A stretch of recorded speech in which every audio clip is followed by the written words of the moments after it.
Hello, everyone, and welcome to Police Off the Cuff. This is Real Crime Stories. This is part two to yesterday's episode where we covered the Imet Sanguian homicide. Tomorrow happens to be the 15-year anniversary of this case. And we went over the case last night with retired first grade detective Sean McTighe from Brooklyn North Homicide Squad. And we spoke about the entire investigation. And just to recap it, Imet Sanguian was a 24-year-old John Jay College graduate student who went out to celebrate her 25th birthday, which was happening in a couple of days, with her friend. And she was at a bar called The Pioneer. And at about 3:30 in the morning, her friend wanted to go home, and Imet wanted to stay out. And her friend left, and Imet walked to another bar called The Falls and continued drinking. At that bar, something went terribly wrong, and she was removed from the bar at a certain location by a bouncer by the name of Darrell Littlejohn. While we all know how this ends, we want to talk about specifically the forensic evidence in this case. And for that purpose, I've brought on retired NYPD crime scene sergeant John Paolucci, who has a company called Crime Scene Experts, where he goes all over the country and reinvestigates cases using his crime scene expertise. John, welcome to the show. Hey, thanks, Bill. Good to be on. I appreciate it. Well, it's excellent to have you here. One of the things about this case is there was a ton of evidence that was that could only be described as circumstantial evidence, even though it was very powerful physical evidence. One of those things was, I'll take a look at it now, that Imet Sanguian was found in a lot in Brooklyn, wrapped in a blanket. I don't know if you can see that blanket now. Yeah. And that blanket itself contained a great deal of forensic evidence, fiber evidence. There was even some hairs from a rabbit hair coat, I believe. Yeah. That was a treasure trove of was a treasure trove of trace evidence.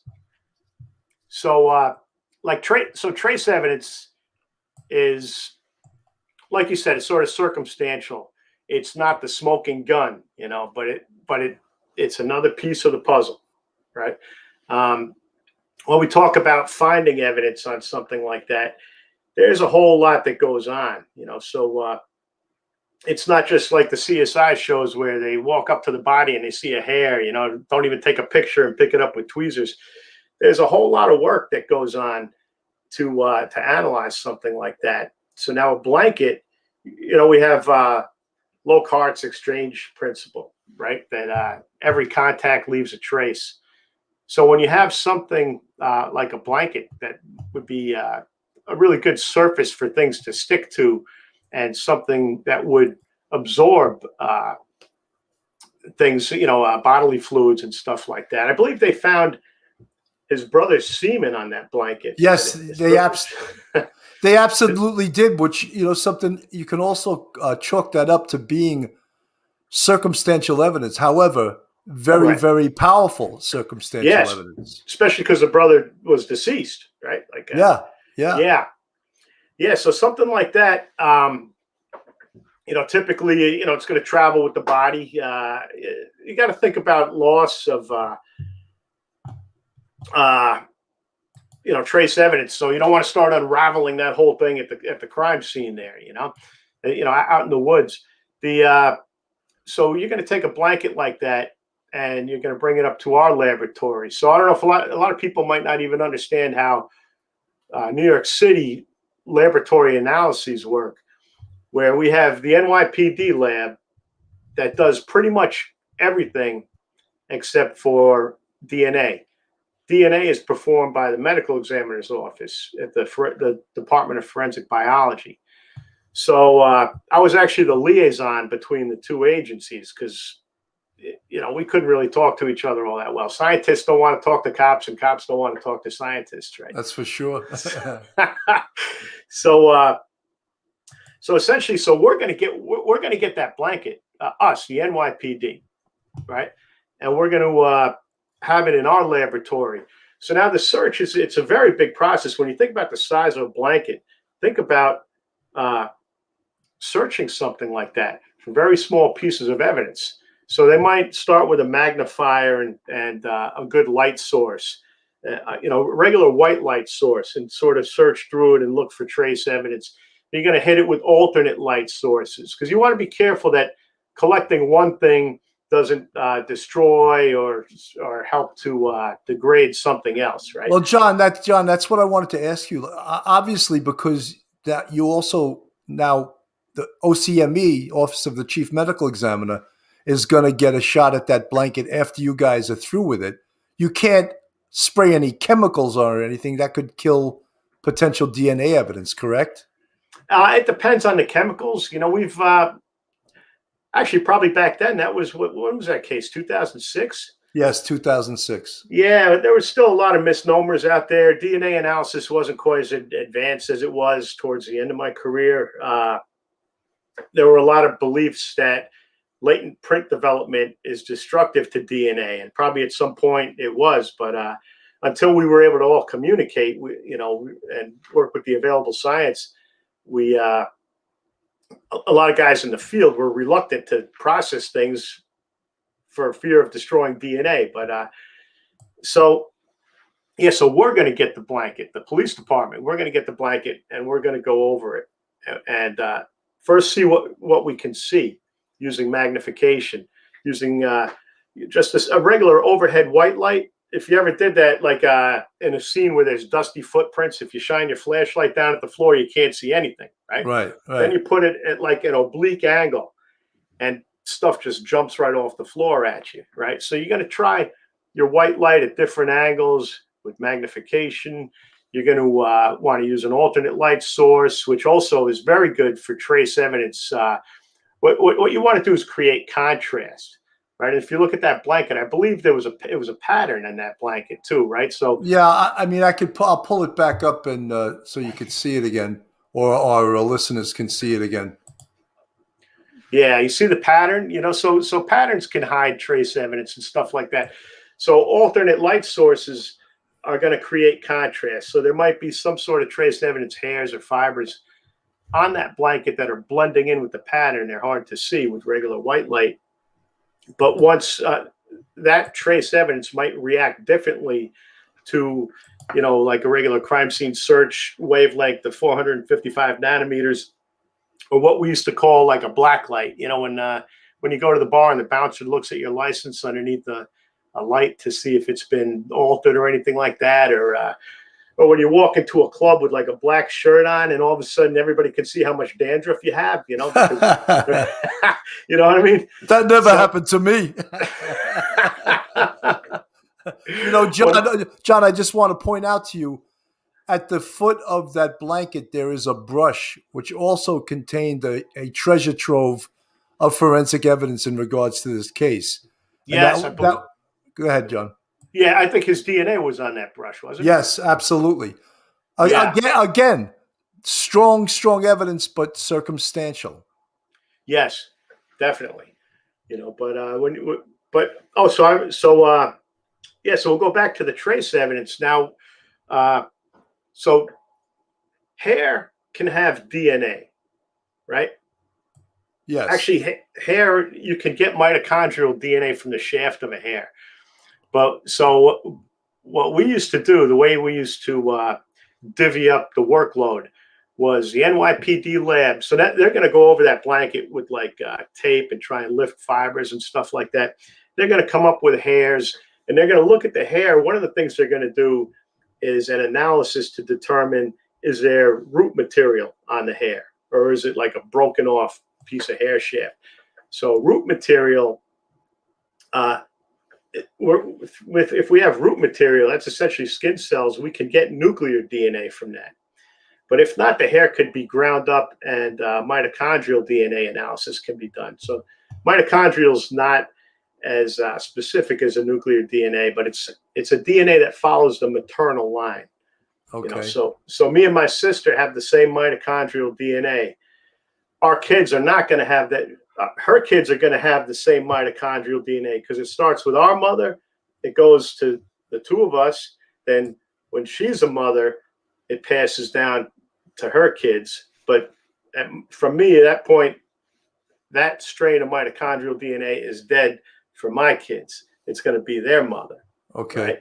So it follows the maternal line. It can be very, very helpful in an investigation, mitochondrial DNA. But aside from DNA analysis, we're in the boat of, like you said, sort of circumstantial. The best result you can get for comparing hairs is microscopically similar, right? You can determine some ancestry, like a person's race. I think you would have like Mongoloid, Caucasoid, and Negroid hairs, and you can tell what part of the body the hair came from. But to look at it under a microscope and say that's John Paolucci's hair, you can't do that. You can say that the hair from the crime scene and the hair that we took from John's head are microscopically similar.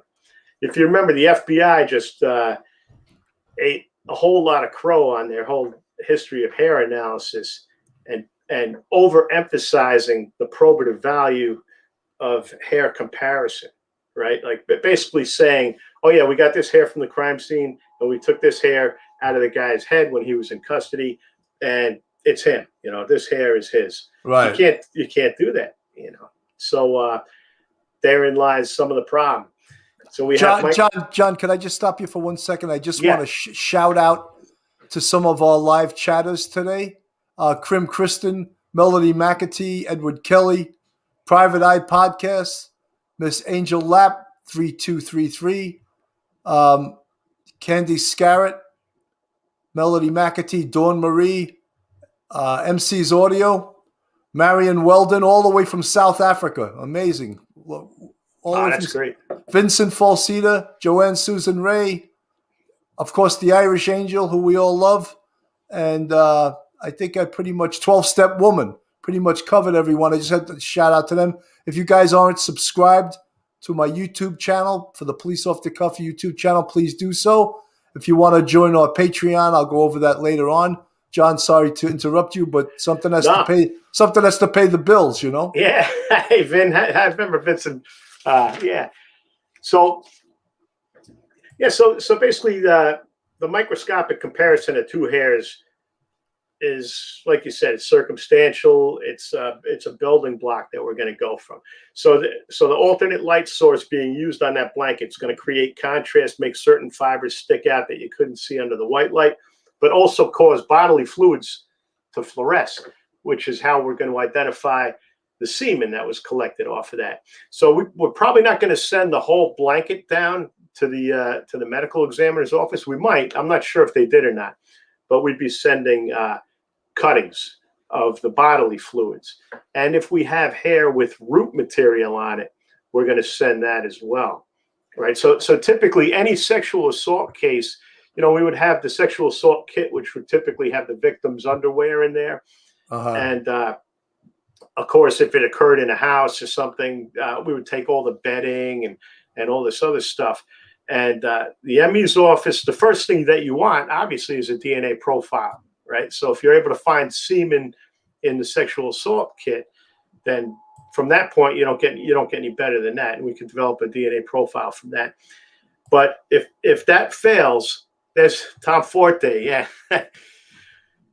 But John, on the screen right now, for people that are just listening, is like bags full of evidence, bagged and professionally put in paper bags, not plastic bags, because plastic degrades evidence. But that's just an example of the amount of evidence that was removed. Yeah, this is what he has in his hands is a mere fraction of what there was. We ran through so many runs. I can't tell you. It was one, it was a difficult case. Obviously for the family, and that it's on television all the time. It was it was hard for us too. Like when the elevator doors opened up, you knew the entire day was going to revolve around the Ahmet Senguin case, and we're going to have to make room for, as far as personnel, for people to answer our regular jobs, to go out and catch our normal homicides, that weren't such a big media frenzy as this case was, Now, John, one of the things that also for our listeners and even some investigators is the amount of different crime scenes there were in this case. And for example, what you see right now is a picture of the Falls Bar. Yeah. And that also happened to be a crime scene that they were sort of thwarted looking at that crime scene because the owner lied about her ever being there. But till 2 days after it occurred, a credit card bill came back to the Falls, and that solidified them knowing that she had in fact been there. Yeah, I remember that image of the Falls being on television. As soon as you turn on your television, it was one of the things that you saw during that whole time frame. So the Falls would be a crime scene more for you guys, for the investigators that are out there looking for video evidence and stuff like that, right? So as far as forensic evidence goes, Daryl Littlejohn hadn't been developed. He wasn't developed as a suspect for a couple of days, I don't think, right? But so as far as they had collected DNA from every employee in the Falls, and he was the only one who refused to give it voluntarily. Right. However, his DNA was on file because he had been convicted. He was arrested. He had 7 felony convictions in his life. He was a career criminal, so his DNA was already on file. Yeah, remember he took a lot of measures to evade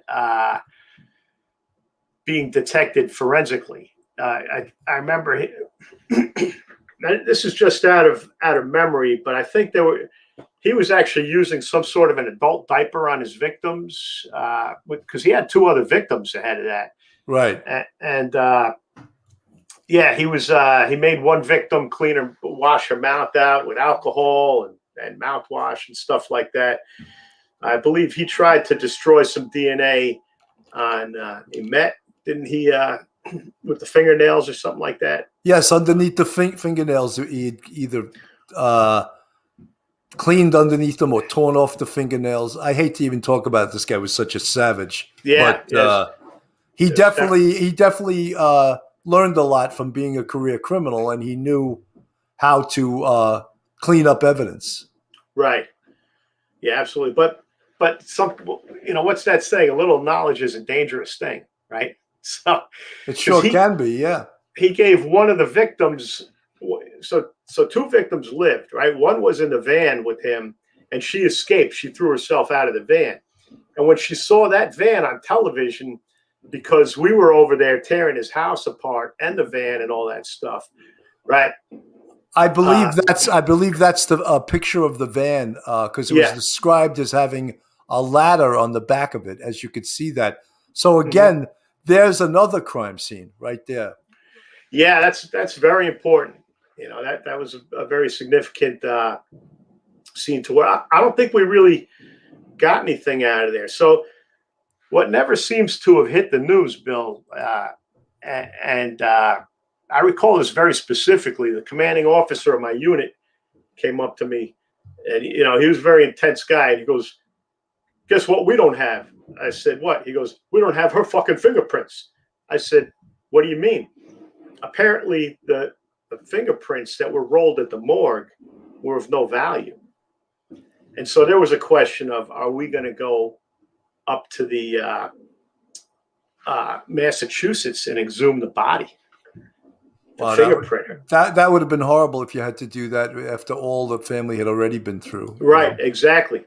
So what we did was we went to her apartment and developed fingerprints around the apartment and on some personal items, like things that she would have in her purse and only she would be touching, those types of items to get an exemplar of what her fingerprints might be, so we could maybe compare them to things that were in the van. But without all that, there was some really unique stuff.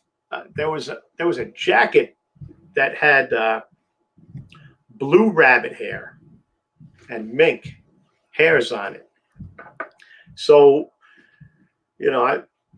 I was pretty generous buying my mother Christmas gifts and stuff, but I don't know if I could afford a blue rabbit hair. I don't know if blue rabbits exist. Yeah, right. Well, if they hold their breath, I heard before you kill them, right? Oh, this is some bad joking. Yeah. So, John, let me just stop you for 1 second. Yeah. Before you referred to Locard's theory of exchange, and for anyone who's not a criminal justice major or know about evidence, that means when two bodies come in contact, they will each leave something from each other on the other. And that's the theory of exchange, that if I had a fight with you, chances are I might leave one of my hair fibers on you, possibly blood, if you were lucky enough to get a good shot in on me, right? And that's a theory of exchange, and that's exchange of evidence. Yeah, right. Locard's exchange principle. So every contact leaves a trace. That's the theory. That's what his principle was.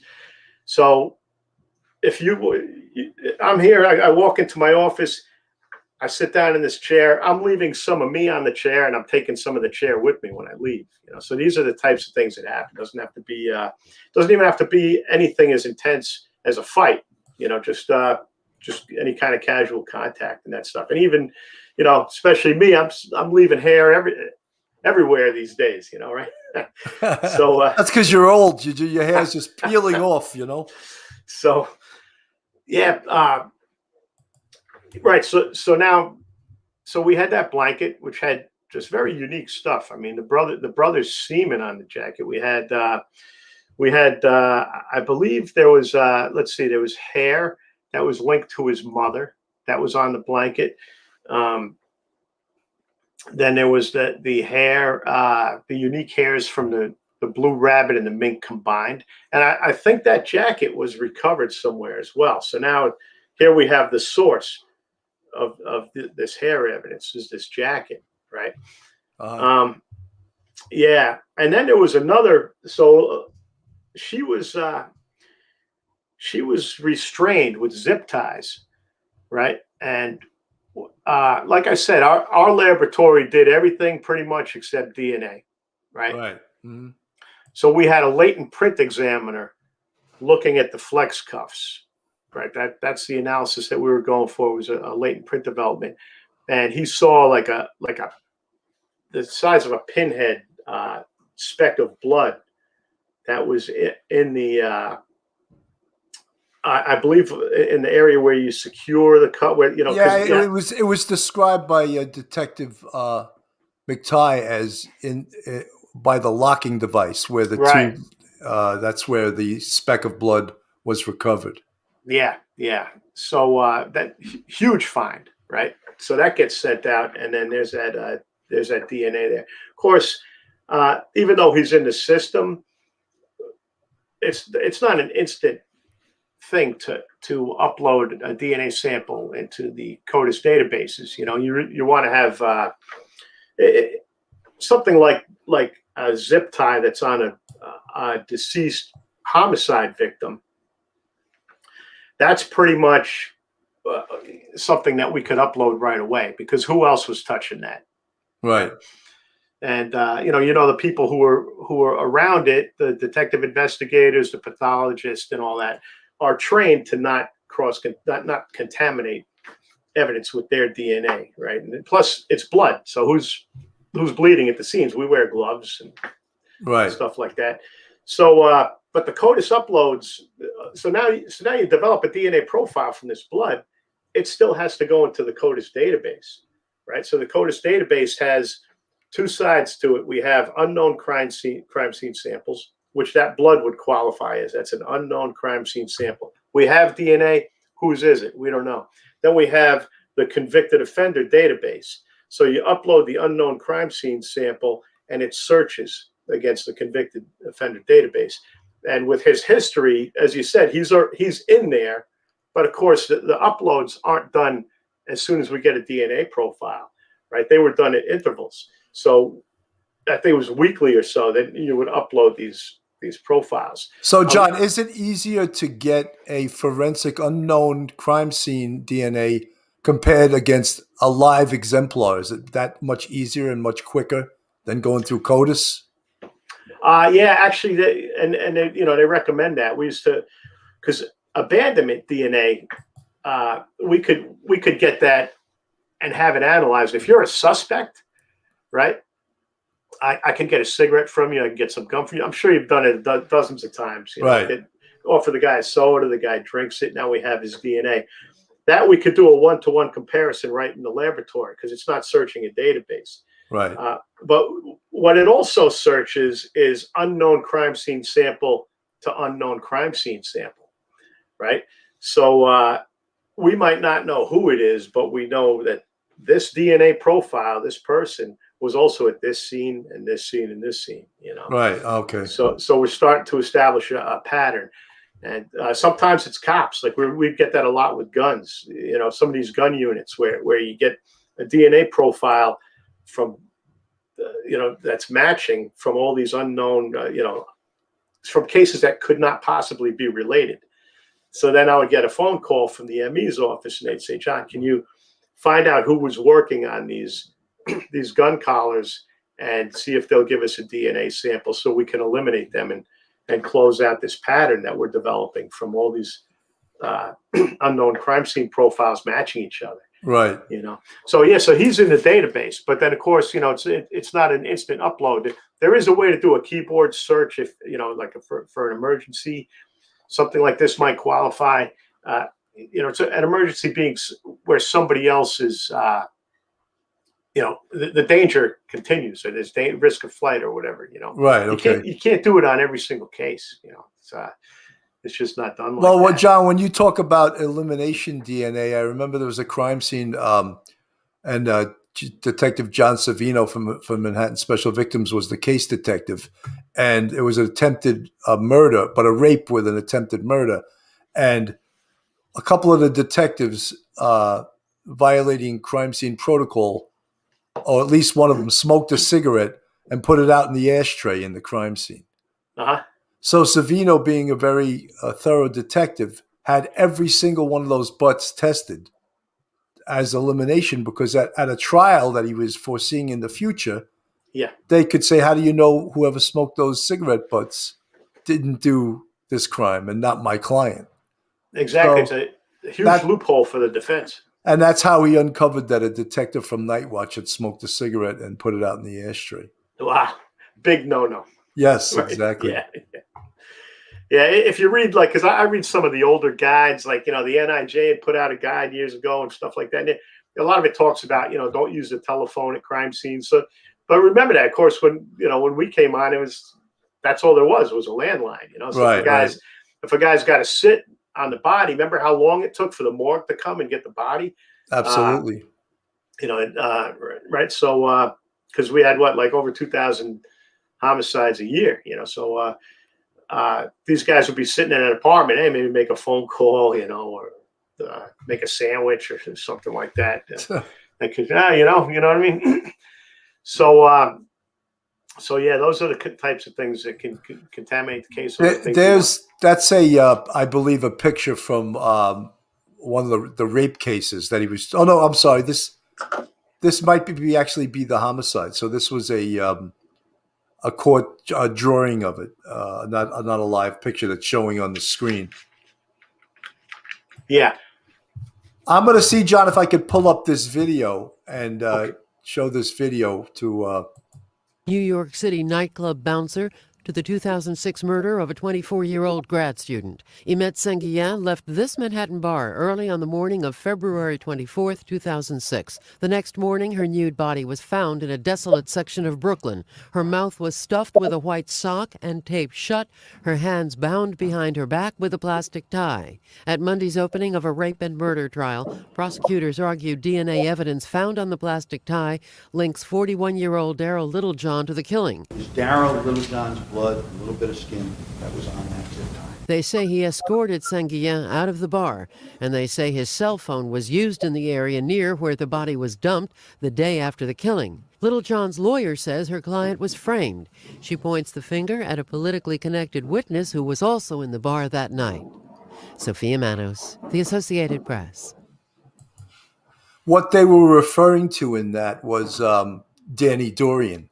So his lying to the police had other ramifications with the case, was that it led the defense to create a smokescreen that he was an actual suspect to it instead of Darrell Littlejohn.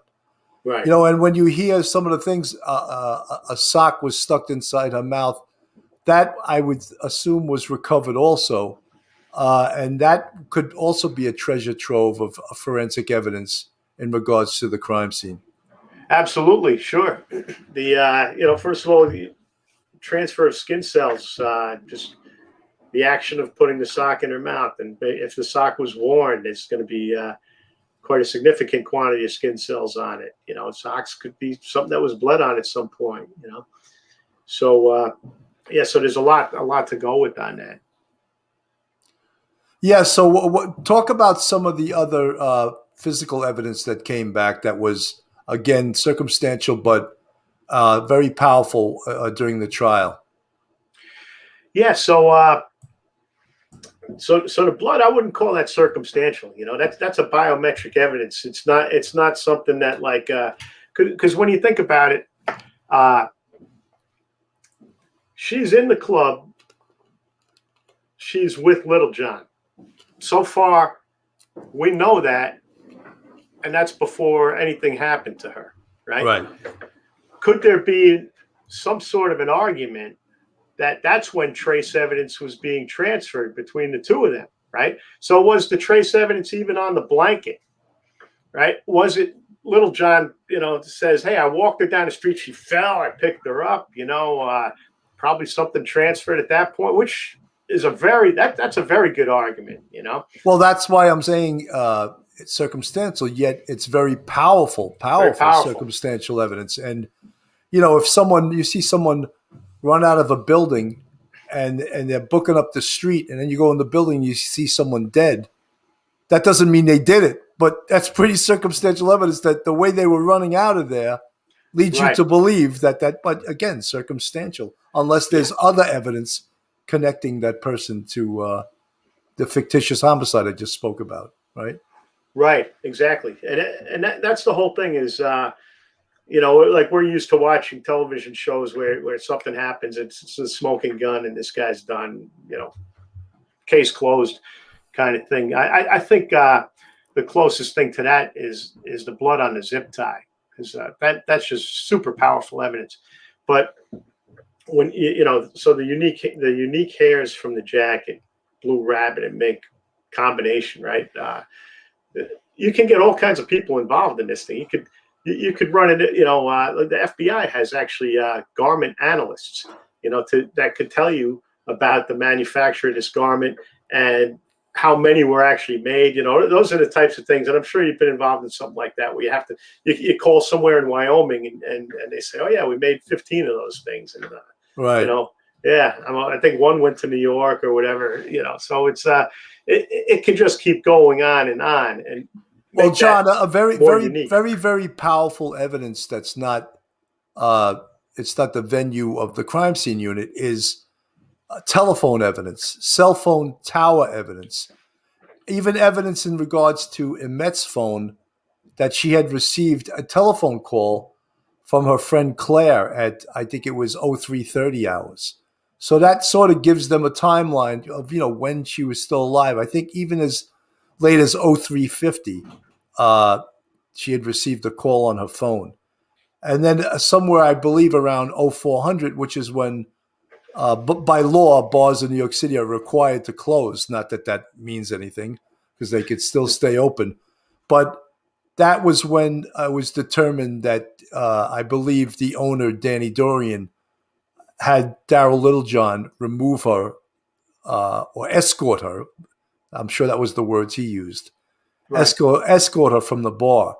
So anywhere between 0350 and 400 is when something very bad happened. Did she get into Daryl Littlejohn's van voluntarily, or did he force her into that van under the guise of I'll give you a ride home type thing? Because she was apparently had a few too many drinks. Right. Yeah. And that's something that only two people know, and or knew, and now only one person knows the answer to that question about whether or not she's forced into the van. His MO was typically to handcuff his victims. I think they had some sort of an argument, because she was a criminal justice student as well. Well, she was going for her master's degree. Yeah. At John Jay. Right. I think she looking at a federal agency or something like that. I know she had. I think she had aspirations of that. In fact, this tomorrow, which is the 25th, which February 25th, is the 15th year anniversary of Emet's death. And one of the things when we work on homicides and we talk about these things, it's so easy to lose sight of this. This is a real person, Yeah. She had a real family, and she had people that loved her.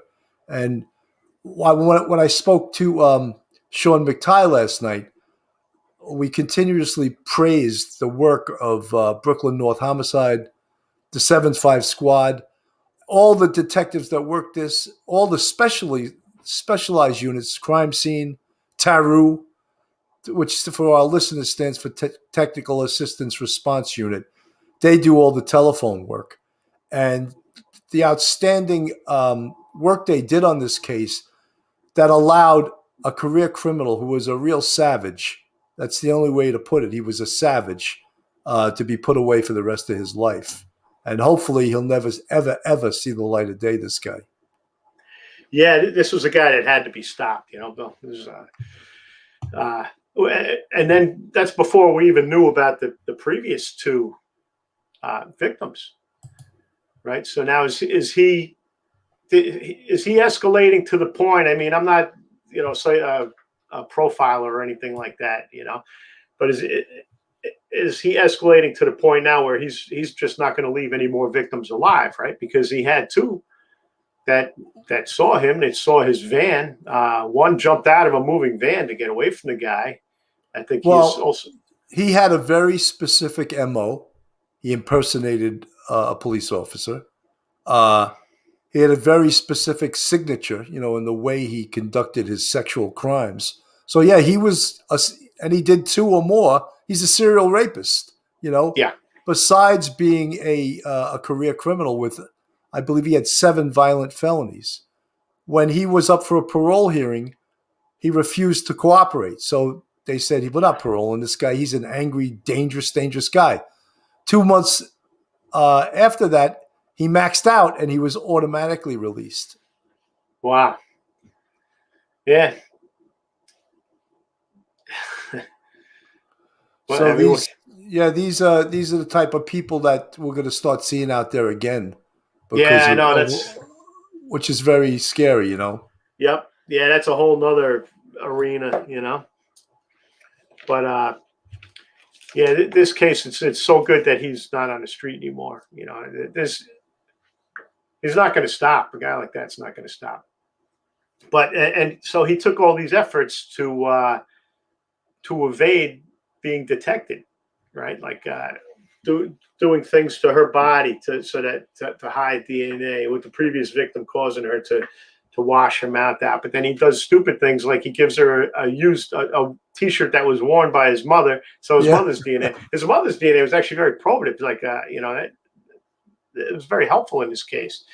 And then one of them one of those victims he handcuffed a victim prior to Emmett. Yes. And I think DNA was recovered off of those handcuffs. So but now you have to look at it this way. When they go into a courtroom and they give you a laundry list of this forensic evidence that is going to be presented to the jury and put this case together against this guy, that quite often is just the tip of the iceberg for everything that was collected, everything that was analyzed in this case. I remember at that time, actually, that was not too long after I had that motorcycle wreck. I think I was on I was the admin guy, in crime scene for a little while, right? And so I wasn't going out to any of these runs. And it was run after run after run. Like one team would come back, they'd send another team out. We're going to go do this one now. We're going to do, guys, everything in his house was fair game. They were right. Look at this. These are the types of things that are happening, right? His entire wardrobe is being taken, and we're so it's not just the fact that. So think about how this is, right? Piles and piles of evidence. Each piece of evidence has to have an identifier. Each piece of evidence has to be photographed several times, right? We have to photograph where we got it from, and then narrow in on here's the room, here's the closet, here's the jacket, right? Right. And then here's the jacket off the hanger on the paper that we're wrapping the jacket up. Here's the back of the jacket. I mean, think about it. Like his entire wardrobe. We took from him. And then we also had to go through her house and get things there to help identify her because of mistakes that were made. Right. So, well, something, John, one of the things in the professionalism of the crime scene unit, the crime scene detectives, in regards to crime scene integrity and making sure that everything is done correctly, because that's how lawyers, defense lawyers, they create doubt when there are mistakes made, or if there's shoddy. They love that word, shoddy. Yeah. If there's shoddy work done, and they'll make the detectives look like boobs. And that's why the professionalism and the crime scene integrity is so important. Oh, absolutely. Absolutely. And that's why these procedures are like that, and then when you think about it, while you're working on this case right here, then you're going to come back and catch more cases, different cases. And then by the time this first one goes to trial, how many hundreds of cases have you done since then, right?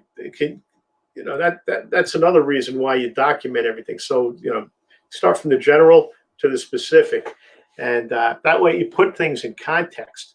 So if those bags of evidence that we saw Detective Forte taking out of the residence, right? If all they did was go in there and throw everything in a bag, then the question is, where did this come from? That opens up the door, because they did try to say that some of that evidence was planted, right? That the police planted this evidence on. Of course, like that.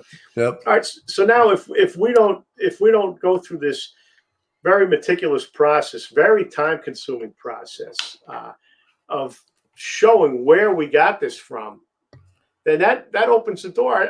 As a juror, I might think like, they're asking this detective, where did you get that pair of pants from? That had the victim's saliva on it. Where did you get those from? Right. Well, they were in the house. Well, where in the house were they? I think it was a bedroom. But that's why it's like, you want to know where they were? Okay, this was run number 06/457 AA, right? Because there are so many runs that were done. And here's the photos. Here's the outside of the house. Here's the front hallway. Here's the door. Here's the bedroom. Here's the bedroom. The closet's open. There's the jacket. There's the pictures of the jacket. We covered the jacket. We took our photos with the jacket laying on the paper, to avoid losing trace evidence and stuff like that.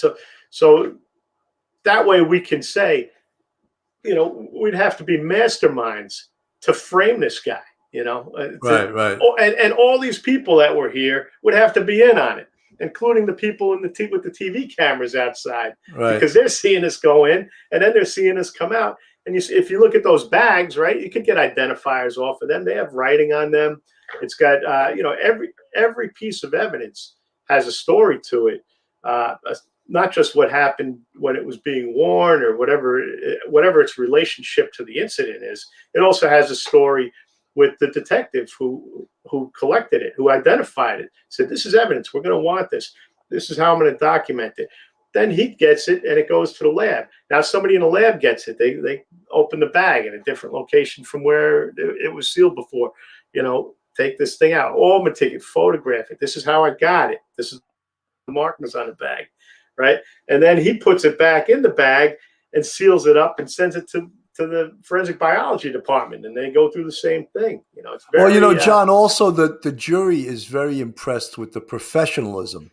And when a defense attorney tries to impeach the integrity and the professionalism of a crime scene detective, and everything was done crossing T's and dotting I's, the jury doesn't buy it, because they did everything by the book, Right. That he's slamming into a brick wall if he wants to say that all this stuff is planted, Well, if there was a piece of smoking gun evidence in this case, it was that speck of blood on the flex cuffs that Emmett Sanguian had on that belonged to Darrell Littlejohn. I mean, how could anyone explain how that got there? Exactly. And I think it's location, because flex cuffs have they have like a metal tooth in there, right? If you ever look at them really closely, most of them do, and that metal tooth has value in terms of having unique characteristics, like from tool marks and stuff like that. So that's a whole nother thing. And those things are cut on a machine, and you can sort of maybe find out the manufacturer, find out consent. So if we know that there's these certain tool marks on it, right? As a tool that's making the marks cuts more and more pieces, it changes a little bit so that the markings are unique. But now if we go to your house and we find like similar flex cuffs, absolutely. Flex cuffs, with the same tooth, with like very similar markings on it and stuff like that. So those are the types of things that you're looking for. So you're not just going to take this zip tie and put it into a fuming chamber, and you want to do an analysis of it. You want to look at it, and that's what this guy did. He did a fantastic job, and he identified this very small speck of blood. And I believe it was in a location that there's like a little bit of a well where you put the end of the zip tie and then you pull it through, right? So say he took the time to wipe these cuffs off. That's an area that he missed. And, because who knows, like there's a little speck of blood. Where else? That's the only blood that was found. So was there a bleeding injury where he did things to hide more of the blood, Right. I'm sure he cleaned up the crime scene, which makes the conduct of Danny Dorian even more egregious, that he allowed him to do this. I'd just like to give an opportunity from someone or some people in our live chat to ask you a question in regards to this case. And anyone wants to ask a question, just text it into the live chat, and we can ask. You can stump the professor. You can stump the CSI expert. See if maybe he doesn't know something that you know. There's no questions yet, so we'll just keep talking. But this case was amazing. And last night, Sean McTighe also spoke about they were surveilling Darrell Littlejohn, and one night he went to get into the subway.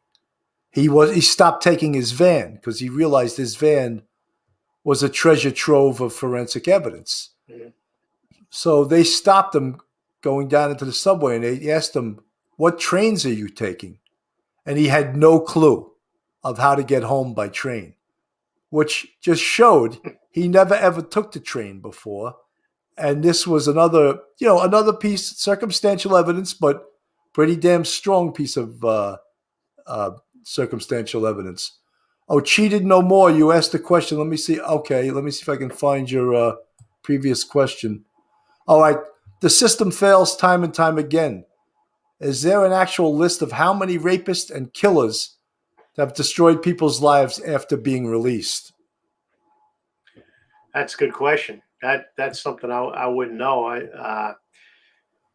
Yeah, that's something I don't know too much about. Those are usually pretty newsworthy, when somebody's released and then they go out and do and reoffend in a similar manner to what they were serving time for. It's a terrible thing. I think, like you said, the way, at least in New York and several other states, we're going to see a lot more recidivism, and we're going to see a lot of offenders that are not going to be incarcerated. John, there's another question from MC's audio. How long would you say the investigative process of collecting evidence takes? TV doesn't do it justice. That's a great point. It's well, I'll give you an example. I had a teacher, right, who was a very good forensic guy, but he was in the world of academia. But he knew how to develop latent blood, develop fingerprints. He knew about DNA. He was pretty much a scientist, And he kept saying, if you ever get a crime scene, I want to go with you. If you ever, but at this point in my life, I don't really get a live crime scene, So then I get a phone call from somebody who says, hey, look, this case is not being investigated and the family wants it investigated. Would you come and process this scene? I said, sure. So I called this guy up. I said, look, I got a scene. You want to go? He goes, oh, man, please, I want to go. I said, all right. So we go out there. We left. It was probably about a 2-hour drive. We left early in the morning. It was one of those days, like 5 degrees outside, freezing cold day. These are the things you don't think about too, right? That the ambient conditions can make things take longer. Your equipment might not function if there's too much heat, too much cold. You have all your cameras sitting in the cold like that or whatever. So trying to take pictures outside where your fingers don't hardly work. So we're at it all day. We're taking swabs. We're taking photographs. We're documenting things. Things have to be, before you get to the point of actually collecting it, you got to put it into its context, right? So now it's going to be about 4 o'clock. He goes, oh, I have to be home by dinner, right? We've been on this crime scene like 6-7 hours already. He goes, yeah, I got to get home by dinner. I said, you want to be a crime scene investigator? I'm not going home for dinner. There is no dinner. There's no dinner. What are you talking about, right? So like a couple hours later, he starts getting like cranky, He's like, my wife's going to kill me. I'm like, dude. He's like, how much longer do you think we have? I said, between 1 and 5 more hours. We're still, moving through this thing, systematically. So yeah, that's a great point. On television, everything happens fast. They go right to the key piece of evidence, and they collect it without putting it in the context. And that's really important. And it's important for anything, like a bullet hole in a car. If you see a picture far, not even like an overall, but like from a distance of a car. And then the next picture is a close up of a bullet hole. And you can't see where on the car that bullet hole is. You're going to want to take a picture of the car, fill the frame with the car, then take a picture of the door where the bullet hole is, and then take a picture, of the bullet hole, and maybe even a more in-depth one. So these are the types of things that you have to do to really narrow down on it. And it is a time-consuming process, and we had I've heard you say nice things about the unit. We had some of the best detectives working for us. It was such a pleasure to have some of these people. John, you know something? It's funny, and just to listen to you talk, I can tell, and I know you, but I could tell even if I didn't know you that you're a patient guy. And that's probably a requirement to be a crime scene investigator, because I am not patient. I would be the most horrible crime scene detective there could be, because I'm an impatient guy by nature. So right. I'm better off outside of the crime scene going after the perps.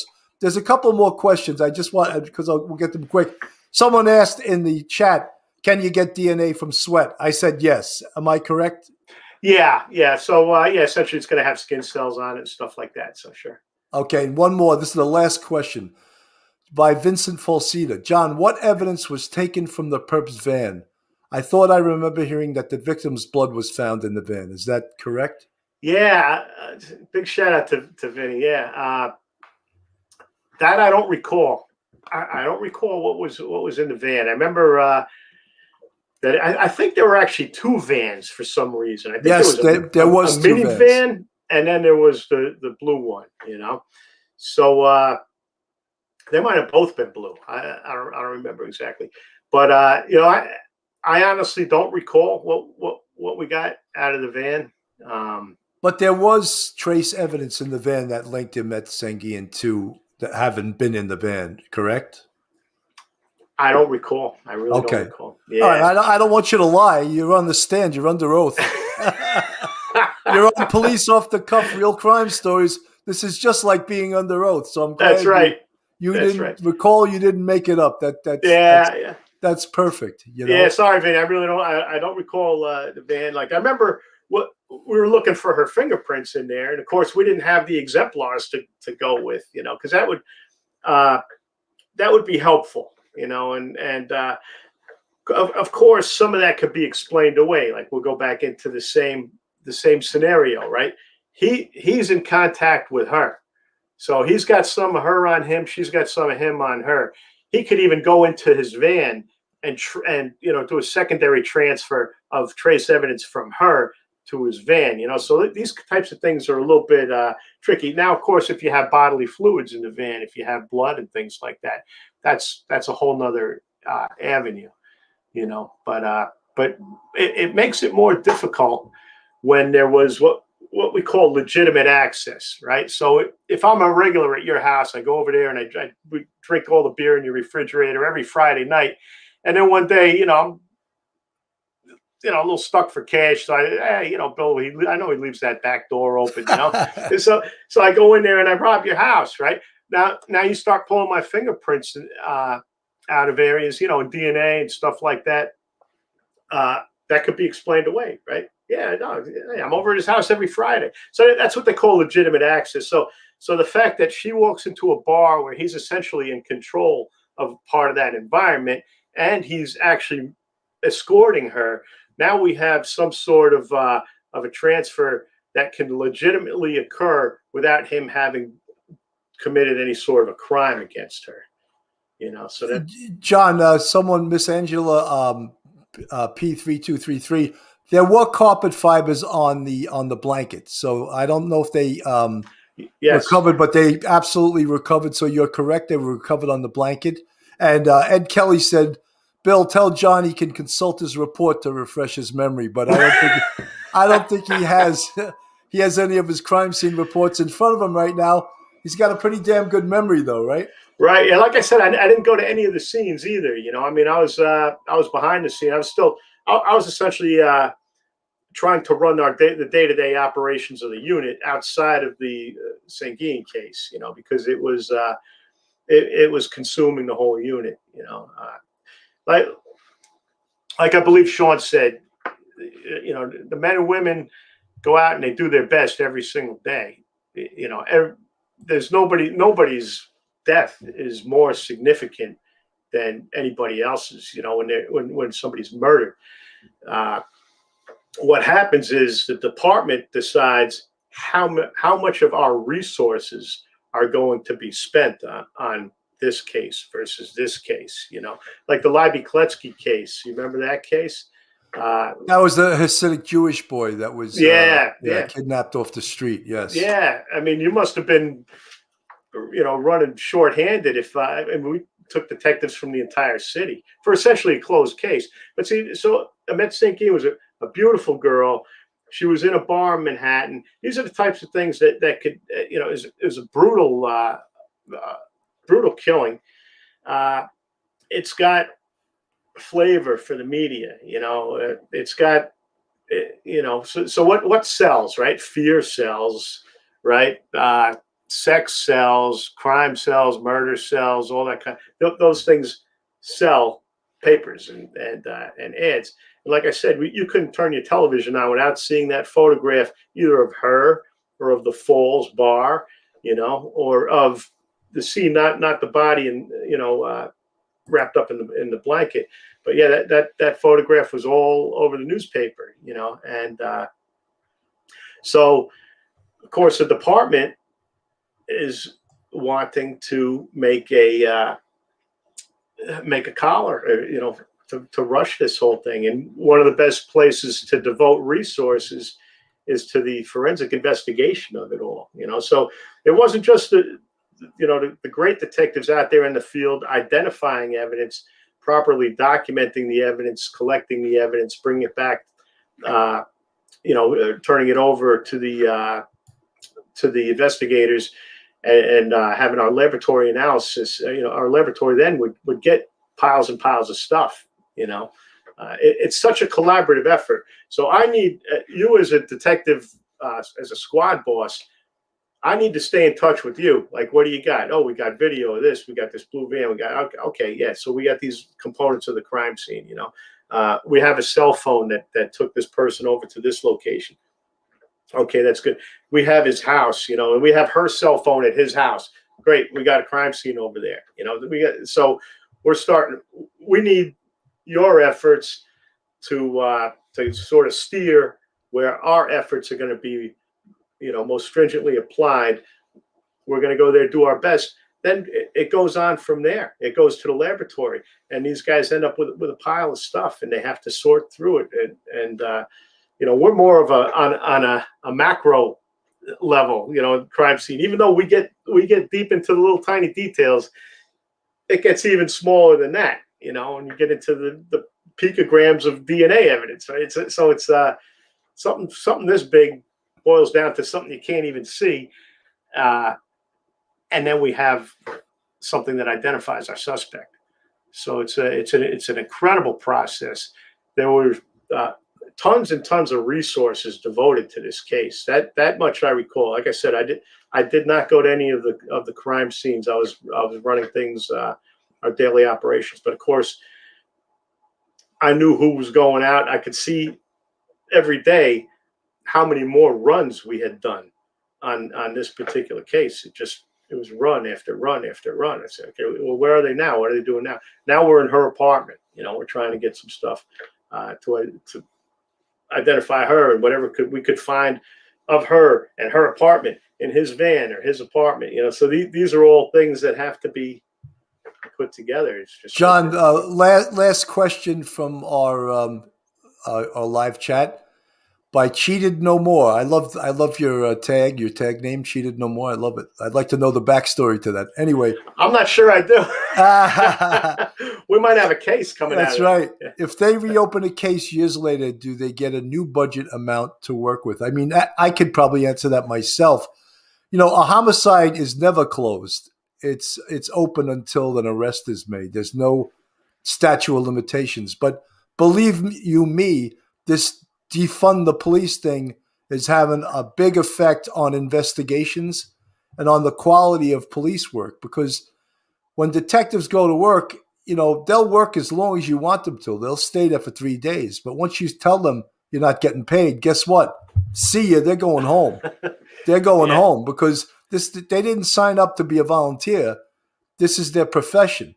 And now, from what I hear, even from NYPD current detectives and police officers, they're cutting back overtime.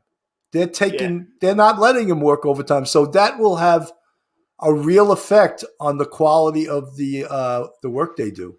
Well, yeah, the harm in that, from what I saw as a crime scene unit supervisor, and we had guys that were high in overtime. Guys, remember the list, like the top 500, and if one of your guys made that list, it was like, you better not make that list again. But there were just guys that this stuff takes time.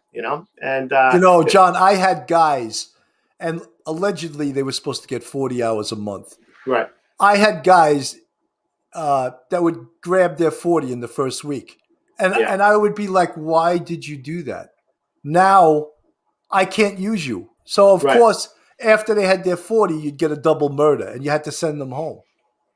It's like leaving food out for a dog that doesn't know when to stop eating. You know what I mean? That's right. Yeah. But imagine the way they're doing it now. Well, I've seen this done. I don't know if this is what they're doing now, but in the middle of a scene, and this has been done, and it was not a pretty deal. There was a detective that the boss said, "You're not making any overtime. You go home." In the middle of him he hadn't even, he took his overall photos. He identified evidence. He put some placards out. I think he was starting to collect stuff. It's like, guess what? Go home now. Yeah, John, you come in. You finish this.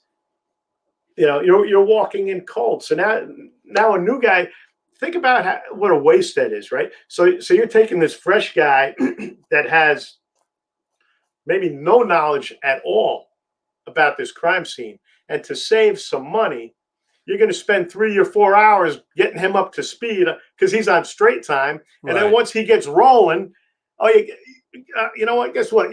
You're out. Now, yeah, Steve, come here. You know, someone who's not getting paid to do it doesn't have the same passion to do it as the guy who is on overtime. And let me tell you, right. And you know, there were people that did not want overtime. You know, there were people that didn't want it. There were people that would, you know, slap their grandma for 4 hours, you know. But that's 100% true, you know. Yeah, you know, but so it's a very difficult thing to balance anyway. But when people are told, even if I'm a guy that doesn't want overtime, and you say, guess what? You're not getting any overtime. Now I'm going to start thinking like, boy, you know, maybe I want that, you know. So you always want what you can't have. That's right. Right? Yeah, and when you're killing morale. You know, you're really hurting morale by doing this. But by telling people, you know, thanks for the good work you just did. Now you know how it is when you what was the expression? Grow legs. When something starts to grow legs, and you're on a roll, and then all of a sudden somebody says, "Okay, next you're out." You know, this guy's that's a real motivator. You know, John, we're actually at over an hour on this show, and I tell you something, every time I talk to you, I learn something from you about evidence and about the collection of evidence. And you're a gem, man, to have. I mean, I don't know if I want to hang out with you drinking, because I know you're probably talking about the same stuff when you go out drinking, you know, and I'm like, I want to put that to bed when I go out drinking. But I mean, well, you just don't want to eat in a good restaurant with a crime scene guy. That's right. No, not at all. I don't want to be with a crime scene guy in a restaurant for sure. But do you have anything that you want to plug? No, nothing in particular. You know, just staying busy with my casework. I love everything you're doing. It's fantastic. Well, thank you so much. Yeah. I mean, I'm trying to do this show.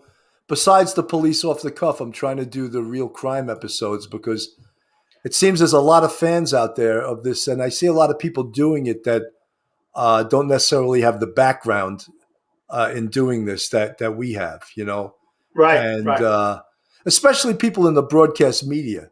They just keep repeating the same stuff over and over again. It's amazing. And they'll use the same little clip, or they'll use a photo that they zoom in on, like, and you're like, I've seen that photo 5 times already, but they show it from a different angle. So like they're not teaching you anything, because how can you know, there's tons of shows on the Gilgo Beach murders.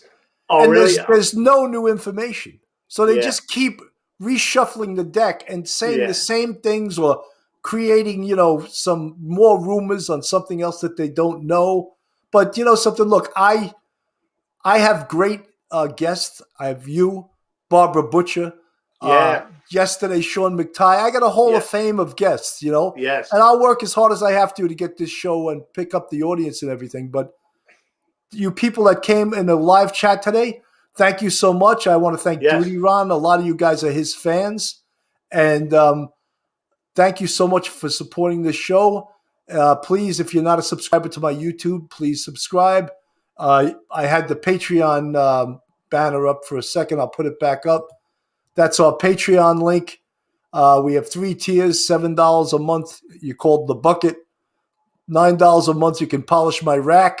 And for $11 a month, you get to dip them in butter. So we have a sense of humor with everything we do, even though this is a serious subject matter. Yeah, it's important. One of the things I want to also say is my heart goes out to the Guillen family. Tomorrow's the 15-year anniversary of this. They're a great family. The daughter, Annette, was a wonderful human being. She would probably have done great things with her life, and unfortunately it was snuffed out. I want to thank all of the great detectives that worked on this case. include the crime scene unit, the 7-5 squad, Brooklyn North Homicide Squad, TARU. Probably too many to mention. The Brooklyn DA's office, the prosecutor did an unbelievable job. This guy, Little John, was pure evil. Putting him in prison was the pleasure of every detective that worked on this case. And that's basically all I wanted to say. And do you have any parting words, John? Yeah, I believe the family was working on or was actually successful in developing, passing some sort of legislature about background checks and things like that. John, thanks for bringing that up. They've made the most of a horrible situation. When you think about the courage that it takes for them to do that, because you can't not be constantly reminded of how what you're doing now could have saved your sister's life or your daughter's life, like if somebody had done it before you, so it's got to be a very painful mission that they're on, but they're brave enough to do this for future generations. And so, she met a horrible demise, and they're turning something positive out of this, so that's very important. And I thank them for what they do, and I admire what they do. And I think what you're referring to is the fact that they changed the laws where bars and restaurants have to do a background check. And actually, I think a bouncer now has to have a state security license to work security in a restaurant. The old requirements were just that you had a Power Gym sweatshirt on and you were big, And basically that's true with a lot of security. They pay security guards very little. And, the old expression, you get what you pay for. Exactly. Is so true. And that goes for police work too. No doubt. So I think we're going to sign off right now. And for all you folks that listened, that came into the live chat, thank you so much for following Police Off the Cuff, Real Crime Stories. John Paolucci, thank you so much for coming on the show. And I'll be calling you again. Your expertise is needed. And I know now that Duty Ron seen you, he's going to be calling me and saying, hey, could you get him on my show? And I said, I can't speak for him. You'll have to call him up. But all right, well, Bill, it's always a pleasure. Really, I love what you're doing because the old saying, "Keeping it real." This is as real as it gets.